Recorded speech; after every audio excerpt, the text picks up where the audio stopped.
People here know who he is. I just want to read a real quick little saying that a member of the audience told me about. This is from Solzhenitsyn, and this is one of the reasons I think we're all here, and we kind of have to remind ourselves why we're doing this. He says, "And how we burned in the cabins later thinking, what would things have been like if every security operative, when he went out at night to make an arrest, had been uncertain whether he would return alive and had to say goodbye to his family? Or if during periods of mass arrests, as for example in Leningrad, when they arrested a quarter of the entire city, people had not simply sat there in their lairs, paling with terror at every bang on the downstairs door and every step on the staircase, but had understood that they had nothing left to lose and had boldly set up in the downstairs hall an ambush of half a dozen people with axes, hammers, pokers, whatever else was on hand.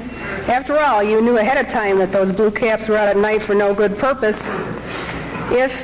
But we didn't love freedom enough. That's what makes this country great. It's not diversity, it's freedom." Bill Cooper.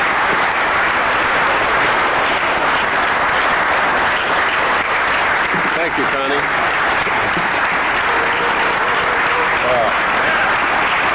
Thank you.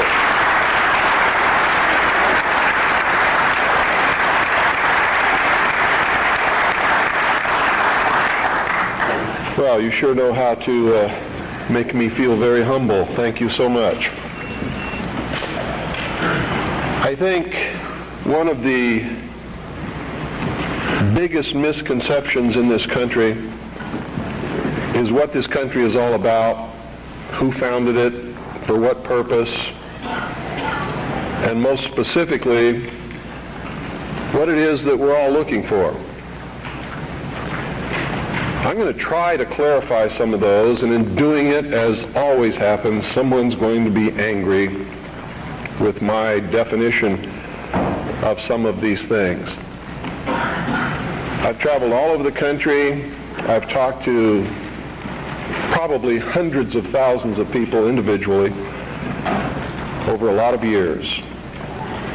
I broadcast a radio show that brings me thousands of letters every week. I administer the world's largest and most successful civilian intelligence gathering operation in the world, which makes me privy to an awful lot of information that none of you will ever see. And there's so much of it, I can never present it in a form that you would be able to look at it and digest it. So that puts a pretty big burden on me and the people who work with me in the intelligence service and in the KAGI News Service in order to digest this information, analyze it, and be able to present to you what we believe, and this is a subjective judgment, what you can digest and what you need to know at that particular time.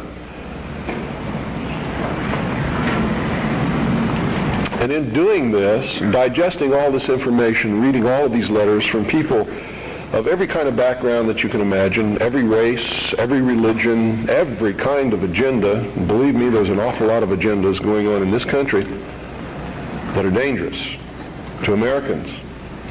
Being promoted by people who claim to be Americans, who claim to be patriots, and who claim to be doing the best for this country, including those who want to destroy it and bring about a one-world totalitarian socialist government. They sincerely believe in their heart they're doing the right thing for humankind. You see, nobody gets up in the morning and sets out to do evil. Nobody consciously does that. I've never met any person in my entire life who said, I'm evil, I'm going to do evil things, I like to do evil things, I want to do evil things. They don't exist, in my knowledge. They may exist somewhere, people like Jeffrey Dahmer.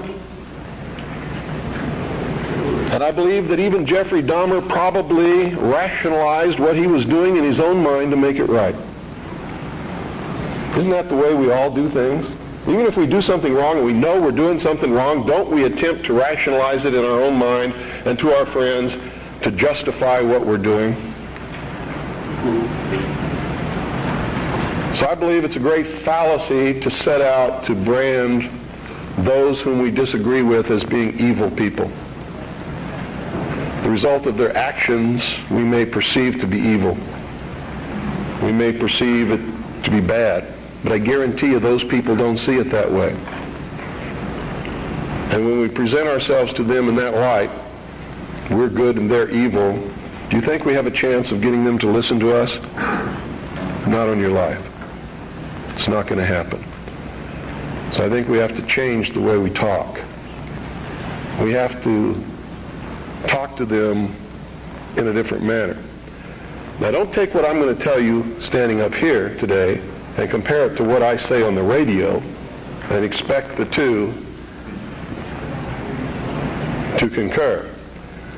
Because when I'm here, I'm just Bill Cooper. I'm talking to you from my heart. When I'm on the radio, I am on a mission. And that mission is to slap people upside the head and wake them up and even make them hate me, if that's what it takes to get them to go examine what I'm telling them to find out that it's right. You see, I don't care how it's done as long as they wake up. And if I have to be the bad guy that they're going to hate for the rest of their life, that's okay with me if I wake them up. But when I'm here talking like this, that's not my mission, because you're awake already or you wouldn't be here. You see? There's a difference between the people here and the people that I'm talking to over those airwaves. Big difference. An awful lot of you are steady listeners of the Hour of the Time and have been probably for many years. And when I'm talking on the radio, I know who you are and I'm not talking to you. And I know that when you're listening and I talk about the sheeple, the stupid sheeple, it doesn't make you angry. You know why? Because you know you're not stupid sheeple, don't you? The person that gets angry has verified that I was right. Because he wouldn't get angry if he didn't know in his heart that he's a stupid sheeple. You ever been walking down the street and somebody comes running out and says, bank robber, stop that bank robber. Do you start running? Why don't you start running? Because you're not the bank robber, right? You get angry? No. Do you pay attention? Most of the time, if you're from a big city, chances are you don't even look around, right? Now, if you're from a small town where I'm at, people will come running out in the street to see the bank robber. Because it's a small town and not much excitement goes on there unless the IRS comes to mess with me. So, what I'm going to talk to you about today comes from my heart, from my experience in life, from playing this role as messenger, which I take very seriously, from my efforts to wake up the American people, from my family, from all the letters that I get, the people that I talk to, just like I've talked to many of you here today. I've learned some things. And I think these things need to be passed on to you. And I think you need to start examining yourself, your agenda, your mission. Who are you? What are you about? What do you believe about America? Is it true? Are you helping to divide us more? Or are you helping to bring us together? Do you really understand what this country is all about? Now, I know this is going to make some of you angry. That's okay. I know that it's going to open some doors for some of you. I hope that it'll bring us all a little bit closer together. And I hope that everybody, once you've examined your own particular agenda, will try to make it fit better into what we should really be doing. And I'm going to start off way back in history, folks, because that's really where it began. The human race is young in the whole scope of the life of the earth. We're just a young species, really. Haven't been around for a long time compared to everything else that's in this world. And I'm not talking about biblical years, and I'm not talking about theory of evolution years. I'm talking about from the time when you can see that man emerged on the historical scale of this world and began to affect other species and the world that we live in, and himself, by perfecting the ability to think. First original thought. See, there used to be a time in history when man was just like all the other animals. He didn't think, he didn't know good from evil. He existed and lived by instinct just like the other animals did. If you want to believe the record that we can look back and see written in stone. Okay? If you want to believe that there were creatures that ultimately became this thinking man that you see standing up here in front of you and sitting out there amongst you, didn't have this ability. Now, if you doubt that, read Genesis in the Bible and you'll see that it's confirmed there. Wasn't there a time when Adam and Eve lived in the Garden of Eden? They were not to think. They did not know good from evil. They were just there to take care of the garden. Is that correct? So this concept and the biblical concept agree. Man just enjoyed what God had put there and sort of took care of the garden. Any dentist will tell you that our mouth was not made for eating meat. So ancient man most probably ate vegetables and nuts and things like that. Roots. Doesn't mean that I'm telling you to become a vegetarian, because I'm not. You see, I really believe in freedom. I believe you should eat whatever you feel like eating. That's your business. But that's known to people who study these things as the age of innocence.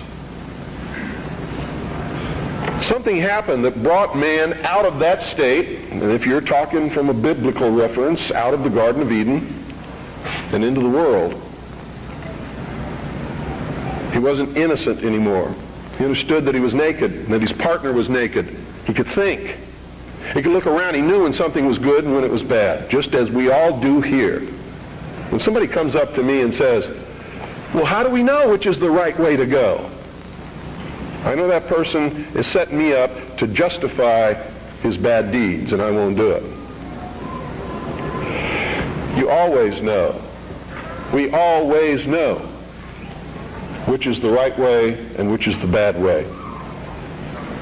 The bad way sometimes feels better, so we may choose that way and justify it by rationalization in order to make ourselves feel better about the bad that we did.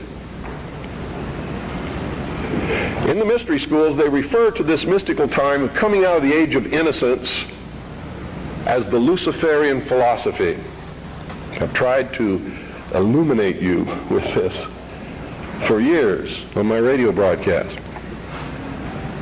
In the Bible or in the church, they talk about the fall of man.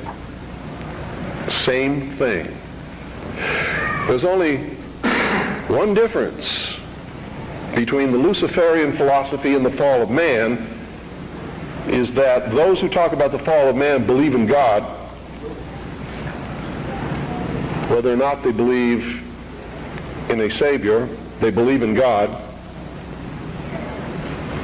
The ones who believe in the Luciferian philosophy do not.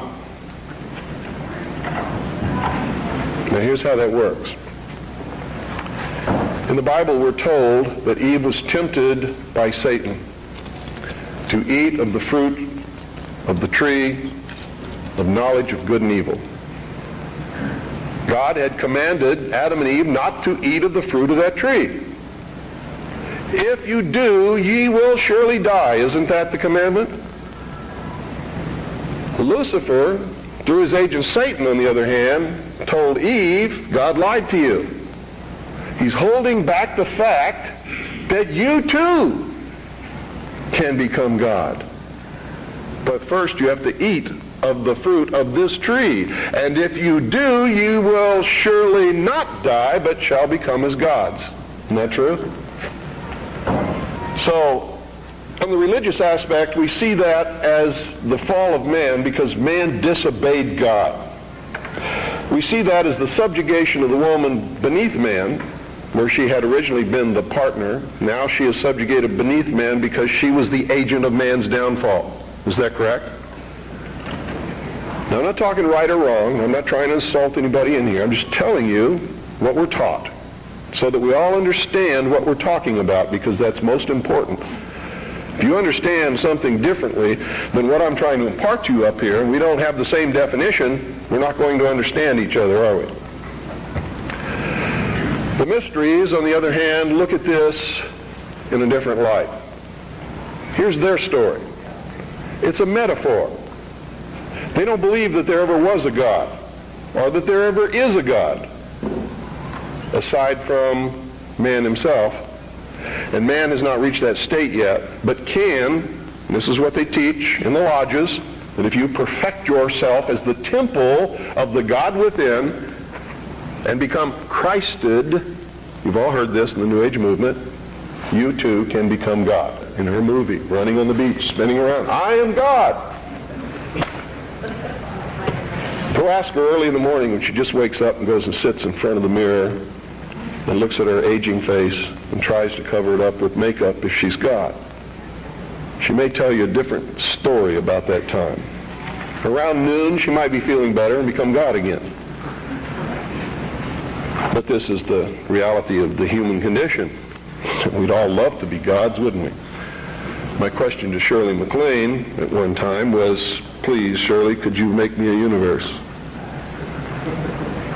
She sort of looked at me with this hurt look on her face as she confronted her mortality and realized that she was not God because she could not make me a universe. She couldn't even make herself a universe. She can't even make herself look young again. She's having a hard time paying some of her debts. God doesn't have that problem, does he? And in her case, she. Here's the way they look at it. Here's their metaphor for the end of innocence. Adam and Eve were held prisoner in the Garden of Eden by an unjust, cruel, and vindictive God.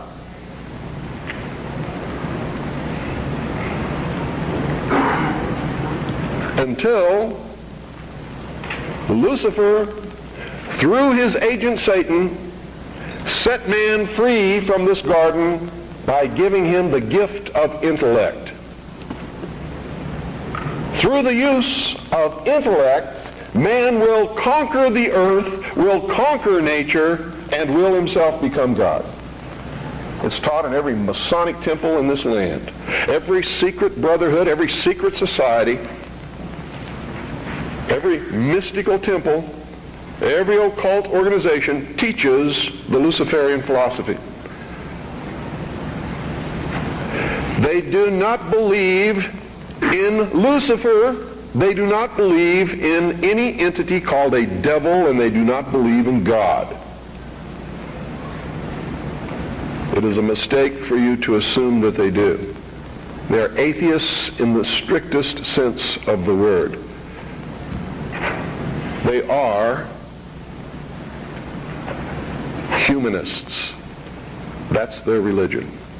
At the highest level, their goal is to create a world in which the adepts, the 1,000 points of light, working behind the veil to create the culmination of the great plan, can realize the ultimate happiness for mankind. That's why they don't oppose pornography. That's why they don't oppose certain crimes.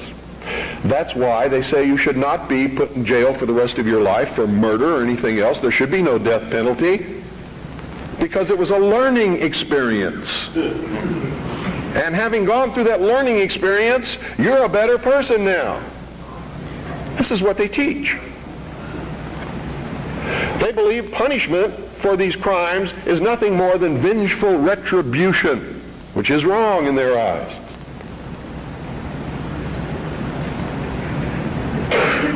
So these are really the two philosophies that we have competing with each other in the world today. Who brought man the gift of fire? Prometheus. Who was Prometheus? Lucifer. What was the gift of fire? Knowledge, intellect. Hasn't man created industry, culture, society, science from the use of one solitary thing? Fire. Without fire, none of it would have occurred. None of it. Nothing. There would be no society without fire. That's how it's represented in the ancient myths and in the mysteries. How art thou fallen from heaven, O Lucifer, son of the morning? What is it represented as? A bolt of lightning struck a tree. The tree burst into flames. Ancient man, if you watch the movie Quest for Fire, rushed up and grabbed one of the burning branches, and it burned his hand, and he let it go. He probably didn't go any farther than that the first time. Second time, he may have found a deer that had been roasted by the heat of the fire in the forest. And being hungry, maybe he partook of some of that meat and found that it tasted pretty good. Also, the fire was warm and didn't get cold at night. And this is where the whole battle between the forces of light and darkness comes from. Man sat up on a rock one night watching the sunset and said, "Boy, I'm in deep trouble now. I can't see in the dark. There's wild beasts out there. There's tigers with teeth 7 inches long that want me for dinner. What am I going to do?" He didn't know what to do.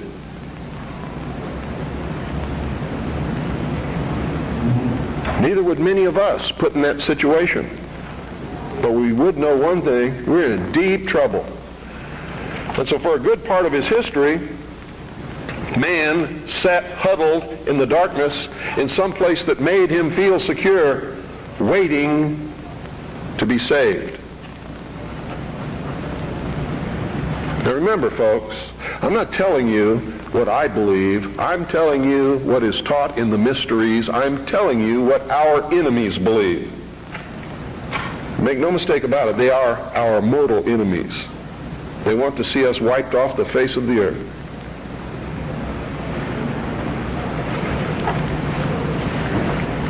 Man huddled in this darkness, fearful, trembling, cold, hungry. And around about he could hear the beasts roaring. And sometimes they were roaring because they were after him. And sometimes he was eaten. A man eventually saw another tree struck by lightning and grabbed that branch with that flame on it. And by a little experimentation, he learned how to keep that fire going. And if he could keep the fire going, he knew something nobody else knew, and he became the first king, the first priest, the first scientist, all rolled into one. And he would burn this fire and keep it going. And other men in the cold of the night, wanting to escape from the terrors that were out there, would gravitate toward this glow. And they would see this man sitting there. And if he was kind, he would let them come to the fire. And they would be warm. And they would be protected, because if the wild beast came, he'd pick up a branch and shove it in its face, and the beast would go away.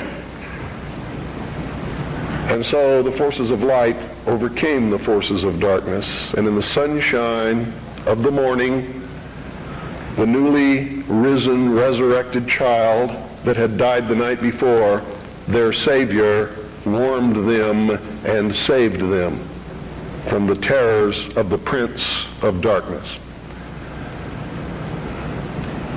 You have to study these things to understand your enemy. Any general who ventures upon a battlefield without understanding the enemy is doomed to defeat. Just like a militia that forms itself upon a peninsula has already created its own concentration camp, unless it has a navy.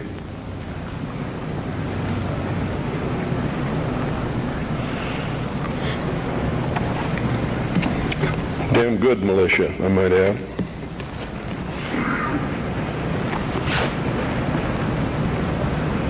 What is the upshot of this? What am I getting at here?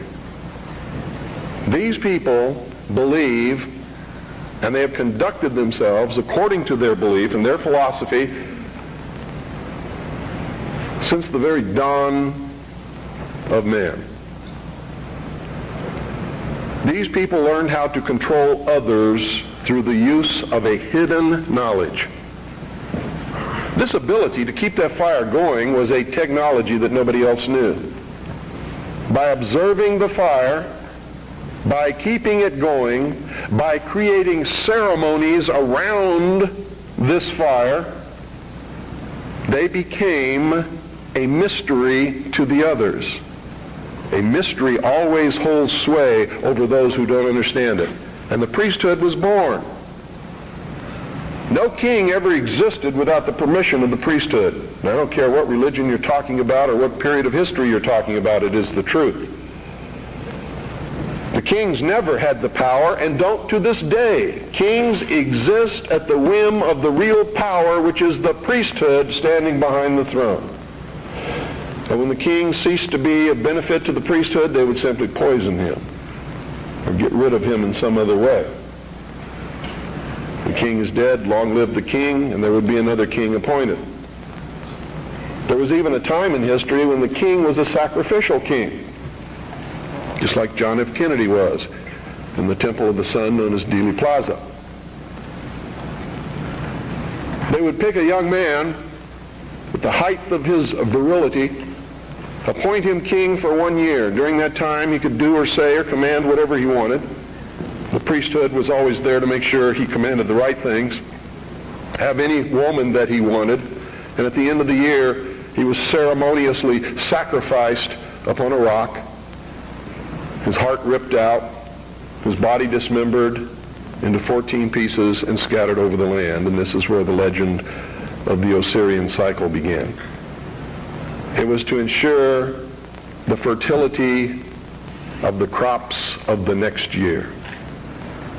And young men would volunteer for this in their patriotic duty to their kingdom, to their family, so that they could have prosperous years. Much as our young men may volunteer to rush out over the water to a place called Kuwait or Iraq and die in the God-forsaken sands of a place that nobody can even find on a map and never heard of until it happened, all so that he can be called a patriot, someone his family can be proud of. It escapes me how they can ever arrive at these conclusions, but they do, and the priesthood always takes the most advantage of this willingness to sacrifice oneself upon the altar of his country. The problem with it is very seldom really for the country. It's for the advancement of the agenda of the priesthood, whoever the priests happen to be at the time. Am I attacking the church? You better believe it. All churches, all organized religions that have existed since the beginning of the time.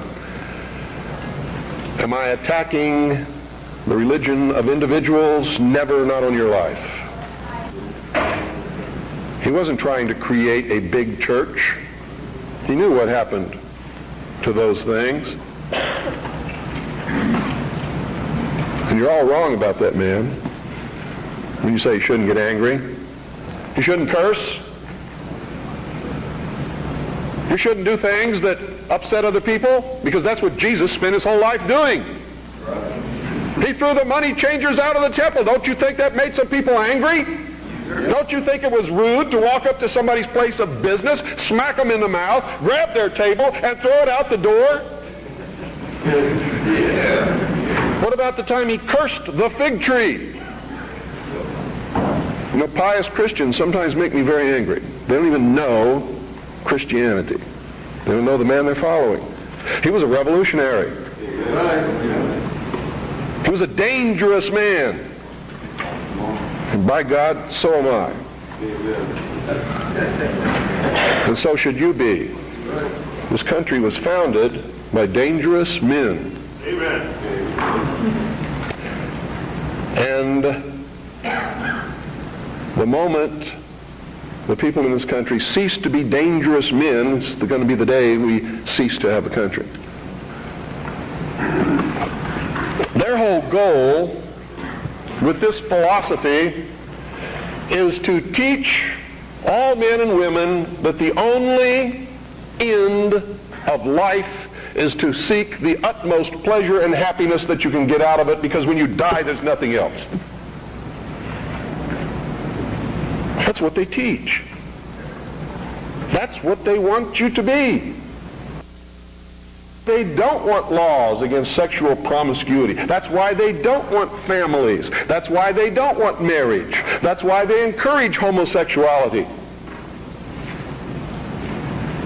There's a method to their madness. There's really not much method to yours, because you're operating from a place of ignorance. And until you change that, you're going to be bumbling around, bumping into each other, saying and doing the wrong things, not understanding the nature of your enemy. And if you don't understand the nature of your enemy and the weapons they use, you cannot fight that enemy. You can't fight the battle. You shouldn't even be on the battlefield. That's why you're losing the war. And don't tell me you're not, because I'm in a place of great knowledge about who's winning and who's losing this war. And I can assure you, you're losing the war. Doesn't mean it can't be turned around. But it'll never be turned around until you learn what you need to know. You don't even recognize half the weapons that they use against you. And some of them seem so insignificant that you don't even try. They want to create a world where everybody is happy all the time, doing all of the things that, if you're from a good religious upbringing, is wrong to do. If you're not from a religious upbringing, but you have a good brain and you understand the purpose of morals and ethics, it's still the wrong thing to do. If you're a thinking person. And then the priests had an army. Oh boy, weren't they happy with that? Their whole purpose throughout history has been to teach a small number of people how to become adept at controlling everyone else and presenting their societies as desirable to the profane, so that you'll go knock on the door and say, hey, can I be a member and be initiated, with the promise of learning some great secret. What is that secret? The secret is what I have just told you this morning. The secret is how to control everybody else. And you never understand how to control everybody else until you get to the top of this pyramid of initiation. Most people never make it past the third step. All above that are carefully chosen and nurtured and taught. And Americans for all these years have been looking around for the enemy. They've never been able to find an enemy. So those who control them were able to control them even better by giving them an enemy. That's what Stalin and Churchill and Roosevelt determined at Yalta. Who was going to be the enemy post-war? Turned out to be Stalin. And there was going to be this phony Cold War so that the population would never discover the real enemy. And I'm talking about the population of the Soviet Union as well as the rest of the world. You see, the enemy has always been here. It's your uncle, your aunt, your father, your mother, your brother, your sister, your nephew, your nieces, who belong to the fraternal orders collectively known as the mysteries. The very highest degrees of which, combined together, make up a secret order known as the Illuminati. Their goal is to destroy all existing religions save theirs, all existing governments save theirs, and shackle the mob in a system of eternal oppressive debt chained to a computer for the rest of their life, in a propagandized world to make them believe that they are happy in this system. Now, do you think they're succeeding? Haven't I described to you just now exactly what is going on in the world today? Yes, they're succeeding. They're succeeding because the American people don't understand their enemy. They don't even know what's happening. People were extolling the virtues of Pat Buchanan and actually considering voting for that man for president, and he sent them all a postcard. And on the front of that postcard, he identified himself as a high priest of the mysteries. Because on the front of his Christmas cards that he sent to all of his followers was the penis of Osiris, the phallus, the obelisk, with a nice red bow tied around the base which represented the testes. You know what he was saying to you? Are there any children in here? He was saying, he was laughing at you. And so was every other member of the Illuminati.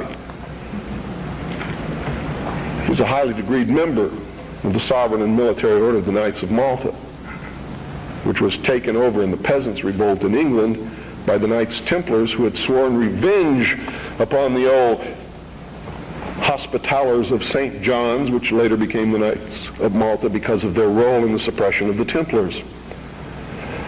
How many of you watch Trinity Network?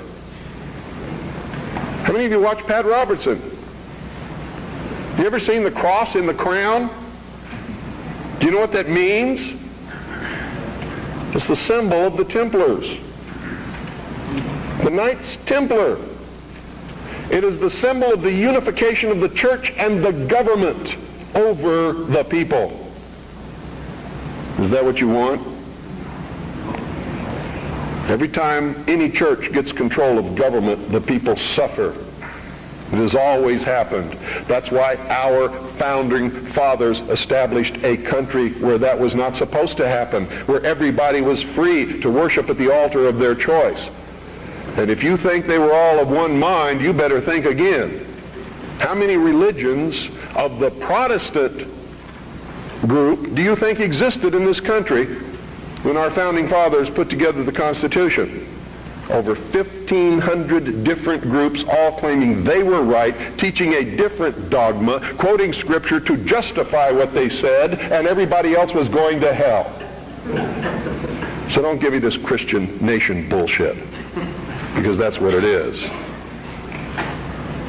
This nation reflected Christian values because the people who made up the government in the early days were Christian, but none of them agreed with each other, and they still don't today. They very seldom ever have. What do you mean by Christian? Seventh-day Adventist? Branch Davidian?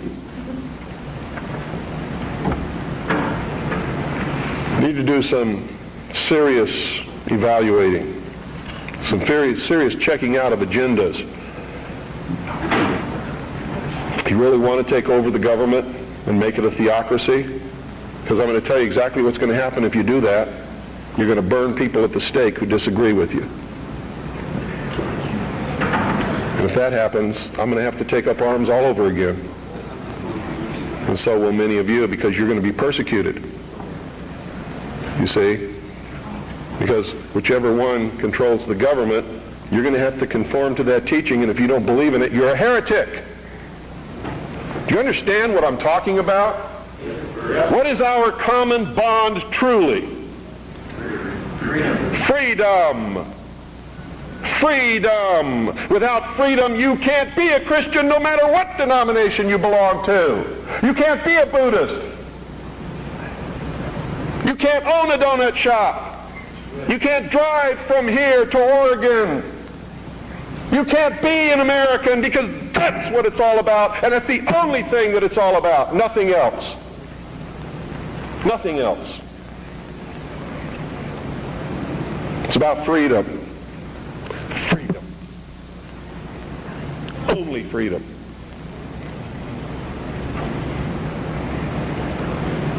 It means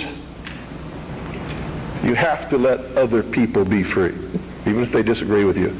I had a tremendous admiration for the courage of those two communists who had the guts to walk up with their little communist sign and their communist flag. Two of them, young people, all alone in that sea of America, militia, uniformed patriots. And I saw people who wanted to kill them.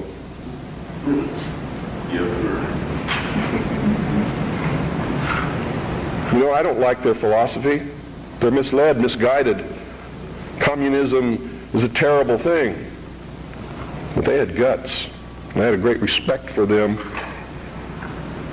And I believe in freedom. Which means there is no way in the world that we could have had that meeting on your State House grounds this morning unless they had the right to do what they did. Then you had better understand that. Because if you stop them from having their freedom to make their political statement, you have stopped yourself. You have stopped everyone. And that must never happen in this country. It must never happen in this country. Because if it does, there'll never be another congregation like this, and you'll never hear me speak again because I'll be dead. And so will most of you. This country's about freedom. Because only with freedom can you have all of the other things that everybody professes that they want. It's the only way it can be done. I hear all kinds of misconceptions and misstatements. I have the freedom of the press. No, you don't. No, you don't. The man who owns the press has the freedom of the press. And he can say in his press whatever he wants, but you can't. That's why I get angry with Americans when they say, the Jews control the press. Who sold it to them? How'd they get it?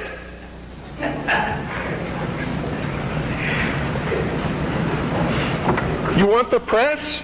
Start a press. You want to be on the radio? Do it. But stop whining. Stop bitching. Stop complaining. That guy that owns the press, that's his press. He can do with it what he wants. Just like you do with your car what you want because it's your property. He doesn't owe you anything unless you've got a contract with his signature on it that says he will print what you say. If you can't produce that, he doesn't owe you anything. That's America. You know what's wonderful about America? You can have a press. I have a press. How many of you have seen my newspaper? That newspaper's no joke. It makes congressmen cringe when they see it. It scares the hell out of the enemy. You too can have a radio show. I'm going to teach you how just here in just a couple of minutes. You too can publish books like this. I did it. The Harvest Trust is the trust for my children. I'm not rich. I don't have anything. You know how I financed this book? I sold copies before it was printed to people who believed enough in me to buy them. I don't have any money. I have my family. And that's all the wealth I ever need. I don't make any money from my radio show. Veritas has operated in the red from the beginning. And probably always will. But I got something that you don't have. I have a free press. It's mine. And I get to say what I want. And I get to publish what I want and print what I want because it's mine. And I'm free. And it's my free press. That's why I don't care if somebody calls up my radio show and says they don't like what I say. Screw you. Get your own show.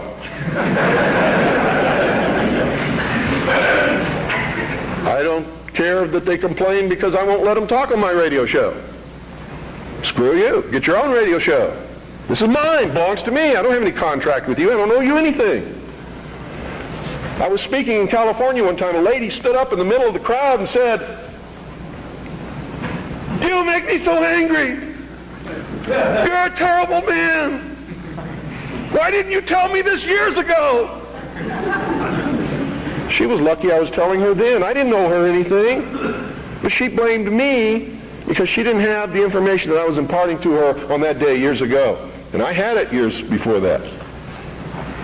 I didn't know how to do it. I would have. Oh, God, I would have. You don't really understand sometimes what a terrible burden it is to know some of the things that I know and try to wake people up and impart this knowledge to them and find out that they just have walls built in front of them. They want to be slaves. But we're making some chinks in those walls. You too can have a free press, and that's what it's going to take to get this country back without bloodshed.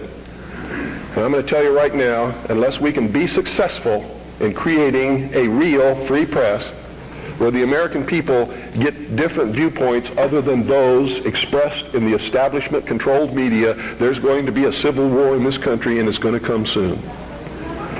The only thing that can stop it is by waking up vast amounts of sleeping people. Sheeple is what they are. They are following the Judas goat right into the shearing pins, and from there they will go to the slaughter, and they will not know that anything is wrong until they smell the blood of the sheeple in front of them.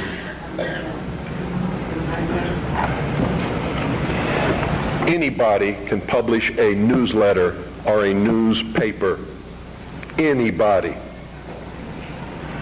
It is not expensive. It is not difficult. And everyone in this room should be doing it all across this country. And everybody that you come in contact with, you should encourage them to do it. And we should flood this nation with information. Not rumor, not opinion, not bullshit. Documented fact. Everything you print must be documented. If it's not, eventually people will stop reading your newsletter or your newspaper. Because all they have to do is check out a few things and find out it's not true, and you're finished.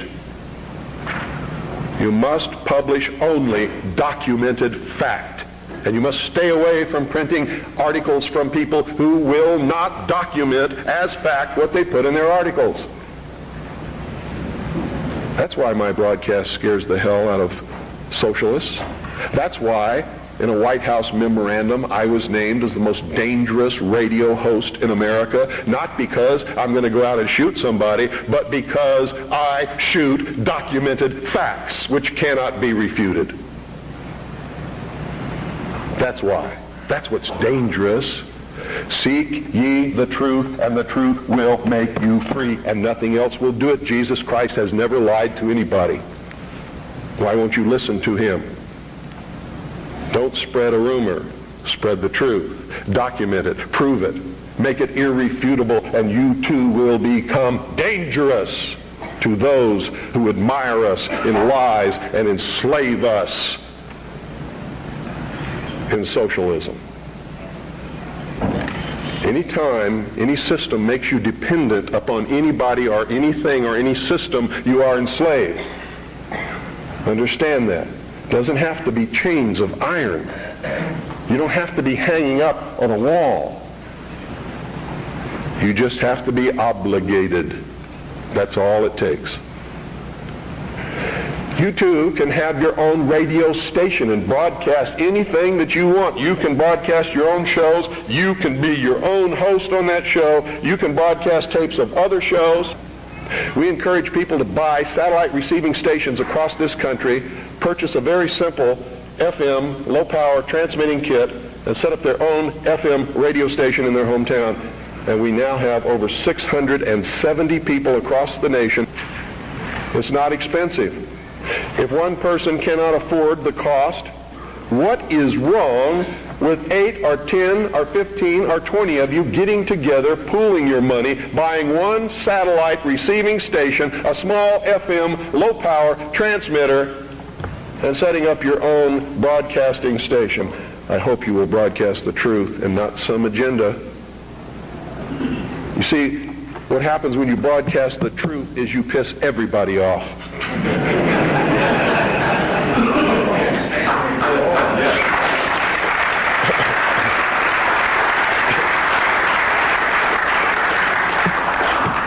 If you don't have my address, I want you to write it down. It's the Harvest Trust.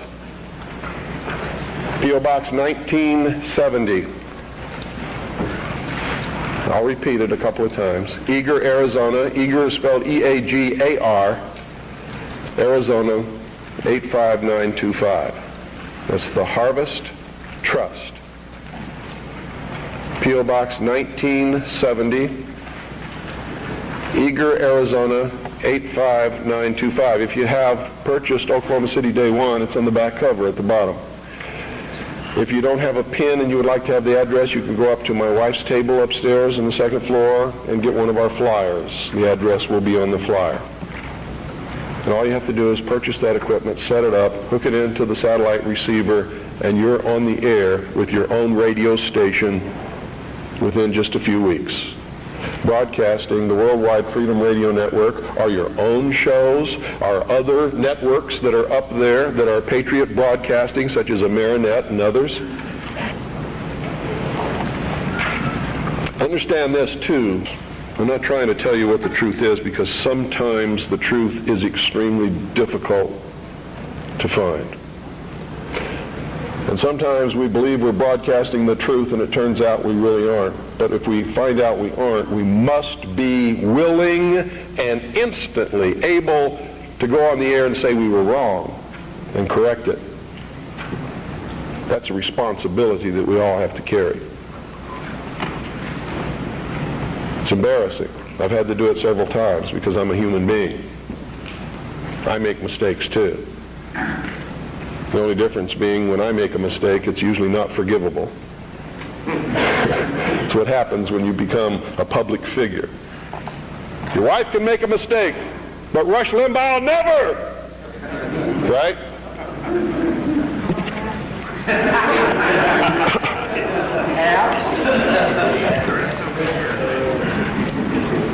I want you all to get interested in this. All of you should be publishing a newsletter or a newspaper. All of you should be documenting what you publish. All of you should have a satellite receiving station and be rebroadcasting programming to your neighborhood. All you got to do is make sure that you're broadcasting on a frequency that's not interfering with any other broadcast.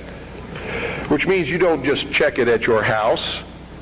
You get in your car and you drive out 25 miles and all around, and you make sure that there's nobody else on that frequency before you use it, so you know you're safe.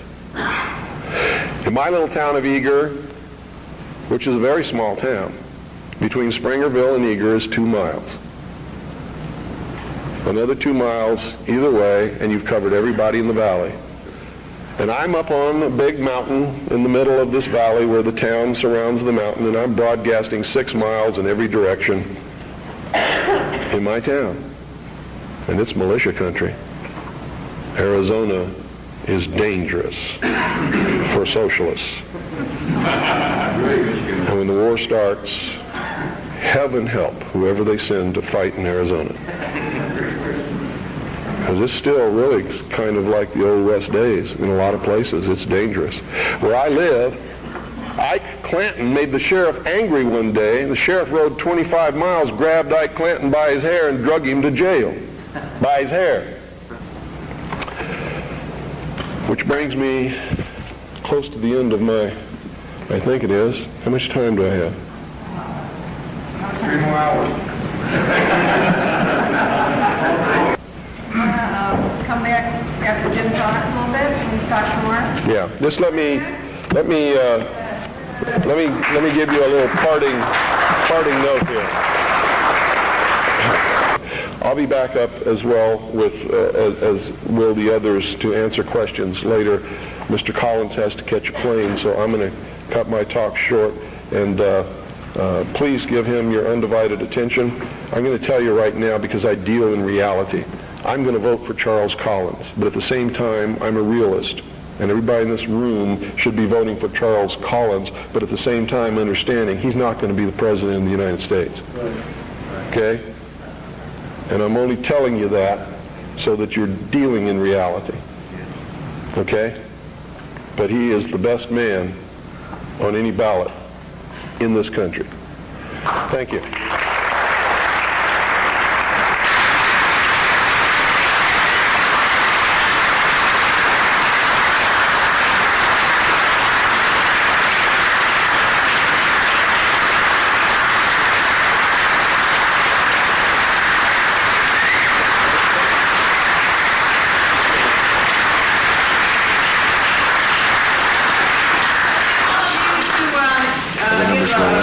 This is the man that designed the No UN flag, John Sorensen.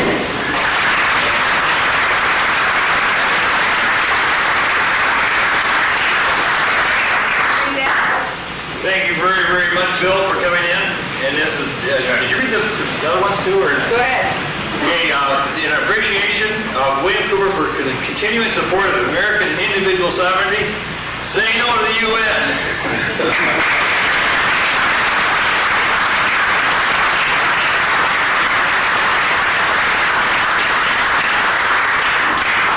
I had this crazy dream about some folks who love this country, who all began to dream the same dream.